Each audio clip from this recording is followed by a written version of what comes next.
මම latest report එකේ quarter report. Quarter report එක ගන්න අපිට ක්වාටර් රිපෝට් එක බලන්න පුළුවන් මෙතන.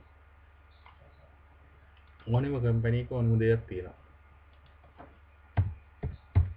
one valuable one එකේ. announcement බලන්න පුළුවන්. ඊට පස්සේ ෆයිනෑන්ෂියල් බලන්න පුළුවන්. මේ announcement බලද්දී අර අතනදී බලන්නේ අපිට තියෙන ඩේ මේ අද ඉන්ටර්ඩේ එකේ තියෙන announcement නේ මෙතනදී valuable one එකේ 2015 announcement එකත් උඩ බලන්න පුළුවන්. දැන් පල්ලට ගිහලා උඩ බලන්න පුළුවන්.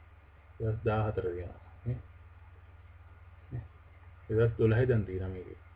ඒ වගේ මේ මෙතනත් ඔයාලට ඩීටේල්ස් ගොඩක් ගන්න පුළුවන්. අපි බලමු අපි අදට මේ අපේ CC සයිට් එක විතර මම හිතන්නේ ලොකු දැනුමක් ආවා කියලා.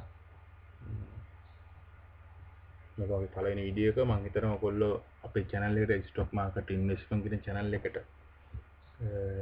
subscribe කරලා මේක මේ link එක share කරයි කියලා. අපි බලමු අපි ඊළඟට හොඳ වීඩියෝ එකක් තව ගේමු. මම ඔයගලන්ට ඉස්සරහට තව ඉන්වෙස්ට් කරන විදිය අපි කොහොමද ඒක මැනේජ් කරගන්නේ, පෝර්ට්ෆෝලියෝ එක කොහොමද ඩයිවර්සිෆයි කරගන්නේ, ඊට පස්සේ මාජින් ට්‍රේඩින් කොහොමද යන්නේ, මාජින් ට්‍රේඩින් කියන්නේ මොකද්ද, ෂෙයා මාකට් එක දැනුම නැති කට්ටියට මම මේක මේ හඳුන්වා දීමේ වගේ වීඩියෝ එකක් කරන්න බලාපොරොත්තු වෙන සියලුම දේවල් දාලා ඒ කියන්නේ ඒ අර මම ඉස්සෙල්ලා කිව්වා වගේ ෂෙයා මාකට් එක යූස් කරන වචන ටික brokering houses ගැන ඊට පස්සේ ඔන්ලයින් ප්ලැට්ෆෝම්ස් ගැන ඒ ඔක්කොම වීඩියෝස් ටික ඉස්සරහට ඔයාලා මගෙන් බලාපොරොත්තු වෙන්න පුළුවන් වෙයි. එහෙනම් ඔයාලට සුබ දවසක් වේවා කියලා මම ප්‍රාර්ථනා කරනවා. බොහොම ස්තුතියි.